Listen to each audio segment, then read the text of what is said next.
कन्हैयालाल यांचे चरित्र.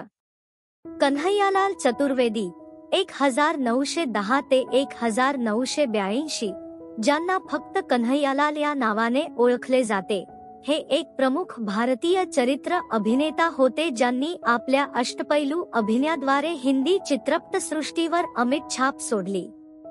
उत्तर प्रदेशातील वाराणसी येथे जन्मलेले ते पंडित भैरोदत्त चौबे यांचे पुत्र होते, जे सनातन धर्म नाटक समाज ही स्थानिक नाट्य कंपनी चालवत होते.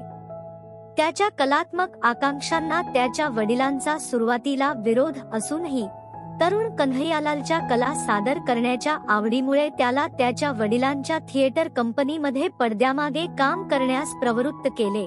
हळूहळू त्याचा अनुभव तयार करताना विचित्र नोक्या केल्या. वयाच्या 16व्या वर्षी कन्हैयालाल यांनी नाट्यलेखन आणि नाटक सादर करण्यास सुरुवात केली.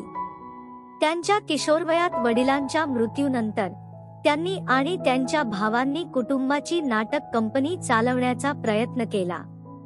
जेव्हा हा उपक्रम अयशस्वी ठरला तेव्हा त्यांना तो बंद करण्यास भाग पाडले गेले. या आव्हानात्मक काळात कन्हैयालालने घराला हातभार लावण्यासाठी किराणा मालाचे दुकानही चालवले. अखेरीस आपला मोठा भाऊ संकट प्रसाद चतुर्वेदी यांच्या पावलावर पाऊल ठेवून, ज्यांनी मूक चित्रपटांमध्ये स्वतःची ओळख निर्माण केली होती, कन्हैयालाल चित्रपट उद्योगात करिअर करण्यासाठी मुंबई, तेव्हाचे बॉम्बे, येथे गेले. सुरुवातीला मुंबईतील कन्हैयालालच्या महत्वाकांक्षा अभिनयापेक्षा लेखन आणि दिग्दर्शनावर केंद्रित होत्या. 1937 मध्ये आलेल्या सागर का शेर या चित्रपटातून त्यांचा चित्रपटातील प्रवास विनम्रपणे सुरू झाला. झूल बदनमधील अनुपस्थित अभिनेत्यासाठी त्याला पाऊल ठेवण्यास सांगितले गेले तेव्हा घटनांचे एक भाग्यवान वळण आले, जिथे त्याच्या लांबलचक संवादांनी चित्रपट निर्मात्यांना प्रभावित केले. यामुळे पगार दरमहा 35 वरून 45 रुपयांपर्यंत वाढला आणि त्याच्या अभिनय कारकिर्दीची सुरुवात झाली.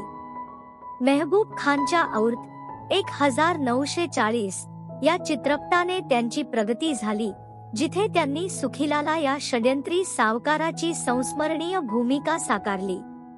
या कामगिरीने त्याला बॉलिवूडमधील एक उल्लेखनीय पात्र अभिनेता म्हणून स्थापित केले.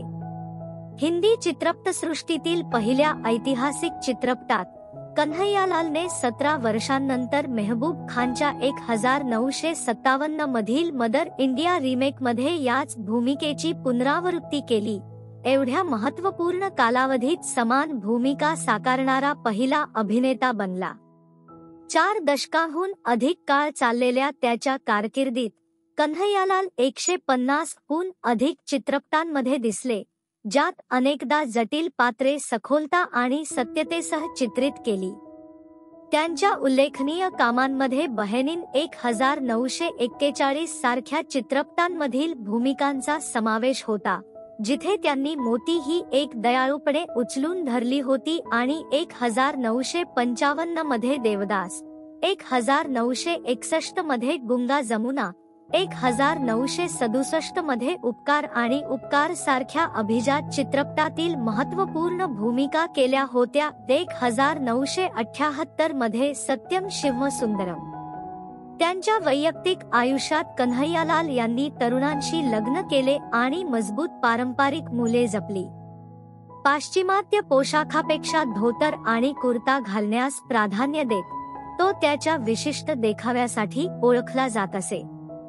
साहित्याचा प्रेमी, तो स्मृतीतून दाग देहलवीच्या असंख्य शायरी वाचू शकला आणि आपल्या मुलांना चित्रपट उद्योगापेक्षा नाटके आणि कविता यासारख्या सांस्कृतिक अनुभवांची जाणीव करून दिली. त्यांची मुलगी हेमा सिंग नंतर एक चित्रपट निर्माती बनली आणि नाम था कन्हैयालाल नावाने त्यांच्या जीवनावर एक माहितीपट तयार केला. कन्हैयालालचे आपल्या कलेबद्दलचे समर्पण त्यांच्या संपूर्ण कारकिर्दीत अगदी आव्हानात्मक परिस्थितीतही दिसून आले.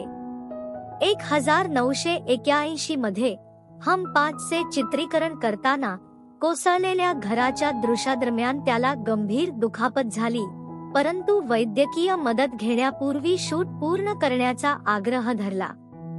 1984 मध्ये मरणोत्तर रिलीज झालेल्या कसम दुर्गा की मध्ये त्यांची अंतिम चित्रपट भूमिका आली. कन्हैयालाल यांचे 14 ऑगस्ट 1982 रोजी वयाच्या 72व्या वर्षी निधन झाले. त्यांनी भारतीय चित्रपटसृष्टीतील समृद्ध वारसा मागे टाकला. बॉलिवूडमध्ये त्याचा प्रभाव लक्षणीय आहे, विशेषतः जड मेकअप किंवा नाट्यकरणावर अवलंबून न राहता सूक्ष्म पात्रांना जिवंत करण्याच्या त्याच्या क्षमतेसाठी. कन्हैयालाल चतुर्वेदीचा वाराणसीतील थिएटर उत्साही ते हिंदी चित्रपटसृष्टीतील सर्वात प्रतिष्ठित पात्र अभिनेत्यापर्यंतचा प्रवास प्रतिभेचा आणि प्रतिकूलतेवर चिकाटीने मिळवलेल्या विजयाचे उदाहरण देतो. और आणि मदर इंडिया या दोन्हीमध्ये त्यांनी साकारलेली सुखीलालाची भूमिका त्यांच्या अपवादात्मक अभिनय पराक्रमाचा पुरावा आहे आणि भारतीय चित्रपटसृष्टीतील पात्र भूमिकांसाठी एक मानक बनली आहे.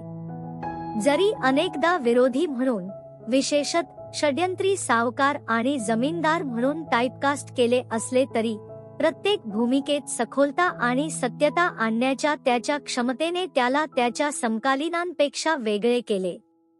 पारंपरिक मूल्यांप्रती असलेले त्यांचे समर्पण, त्यांच्या कलेसाठीच्या त्यांच्या अतूट बांधिलकीसह त्यांना बॉलिवूडच्या सुवर्ण युगात एक अद्वितीय व्यक्तिमत्व बनवले. त्यांच्या निधनानंतर अनेक दशकांनंतरही कन्हैयालालचे भारतीय चित्रपटसृष्टीतील योगदान नवीन पिढ्यांना प्रभावित आणि प्रेरणा देत राहते आणि उद्योगातील सर्वात संस्मरणीय पात्र कलाकारांपैकी एक म्हणून त्यांचे स्थान मजबूत करते. 2022 चा डॉक्युमेंटरी नाम था कन्हैयालाल या उल्लेखनीय अभिनेत्याला योग्य श्रद्धांजली म्हणून काम करते, ज्याने पात्र भूमिकांना कला प्रकारात रूपांतरित केले.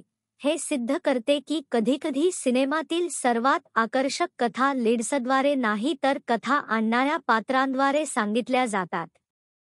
जीवनासाठी